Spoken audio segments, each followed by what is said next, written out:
हाँ जी प्यारे बच्चों, देखो हमारा जो लेक्चर चल रहा था सर्व समीकरण के ऊपर चल रहा थे। अब हम लोग तो पिछले दो जो लेक्चर हमारे हुए हैं वो हमारे पास है फॉर्मूलाज बेस।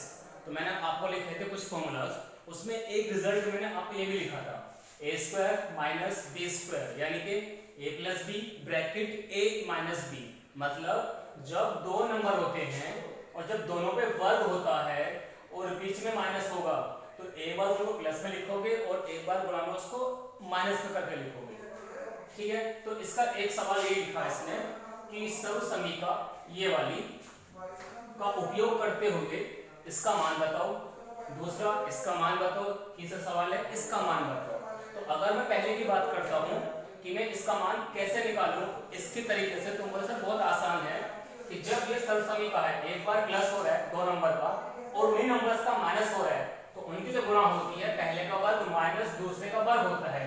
तो देखो ये लिखा बेटा, ये कोई नंबर है 3n/2 प्लस 2n/3, तो ये पहला पद ये दूसरा पद। अगर आप देखते हो बिल्कुल सेम पद यहाँ पे आपको नजर आता है, फिर बीच में सिर्फ माइनस आ रहा है और दूसरा पद देखो पहला वाला इसका कॉपी कर रहा है, दूसरा वाला ये कॉपी कर रहा है, यानी कि a यहाँ भी है और यहाँ पर भी है, b है तो ये रहा b, बस यहाँ प्लस है और यहाँ पर माइनस। तो बेटा सिर्फ वही फर्क आपको यहाँ पे नजर आएगा।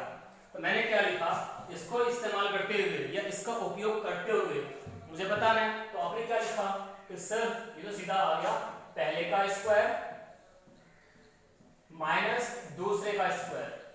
देख लो बेटा जी, तो पहले की घात 2, पहला कौन है 3n/2, मैंने देखो वही लिखा है। दूसरा कौन है 2n/3, ये रहा देखो। तो पहले का वर्ग माइनस दूसरे का वर्ग। अब ये नंबर भी है और अल्फाबेट है, नंबर भी है और अल्फाबेट भी है, तो नंबर का भी वर्ग होगा और अल्फाबेट का भी वर्ग होगा, क्योंकि आपने पढ़ा था एक चैप्टर घात या घातांक के रूप।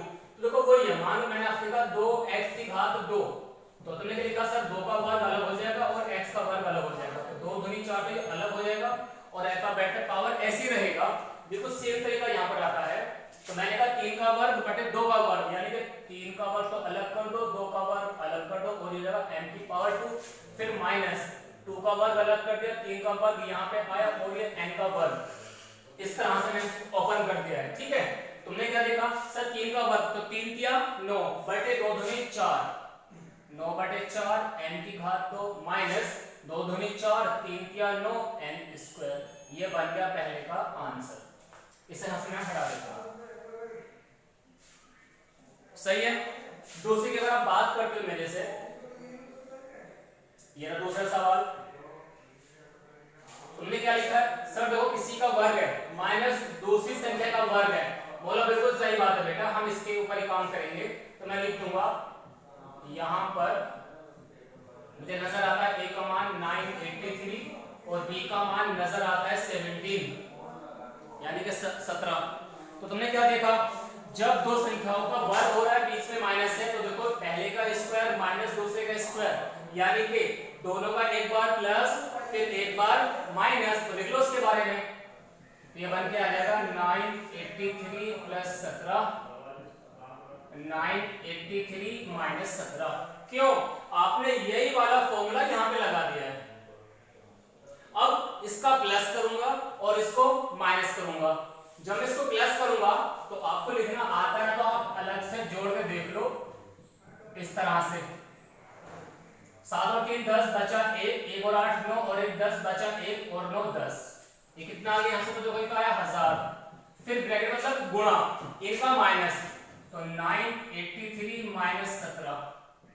क्या बोलेंगे आप सर 3 में 7 तो नहीं जाएगा, यहां से लेंगे आप दहाई मतलब एक कैरी ले लो तुमने, कितना होगा 13 माइनस 7 बचा कितना 6, यहां रहेगा 7, 7 में से 1 गया 6, यहां बचेगा कितना 9, तो कितना आ गया 966। देख लो एक बार, हाँ जी ये आ गया। अब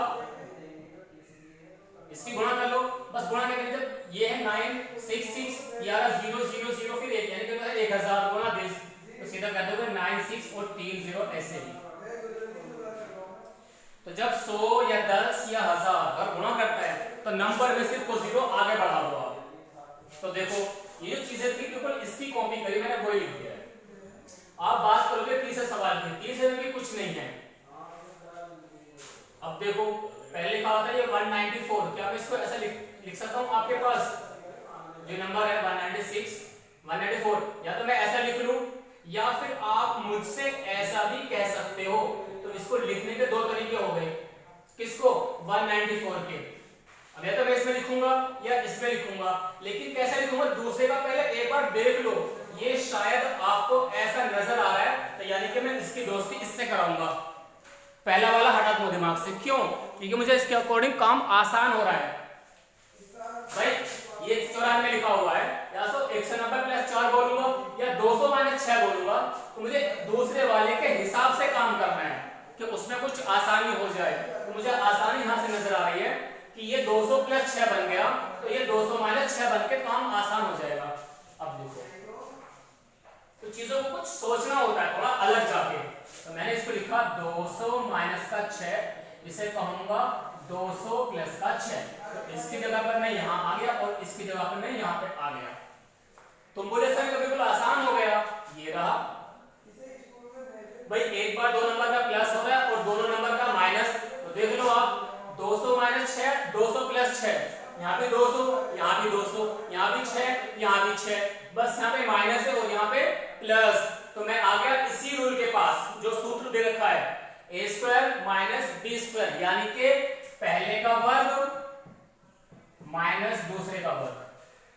क्योंकि क्या लिखा है? इसी रूल को यूज करो तीनों सवाल में। तो मैं बार बार उसी पे जा रहा हूं। ये आ गया देखो। आपने कहा सर इसे गुणा करेंगे, बोला बिल्कुल सही बात है। जब दो जीरो है तो वर्ग में 4 हो जाएंगी और नंबर का वर्ग कर दो, 2 दूनी 4 और उसकी जीरो का वर्ग माइनस 6 6 36। अब आप इसको माइनस कर लो, बिल्कुल बच्चों वाली कहानी। यहां पे लिखे देख लो आप, 10 10 6 गए 4, यहाँ पे है 9, 9 में से 3 गया 6, यहाँ पे है 9, यहाँ पर भी है 9, यहाँ कितना आएगा 3।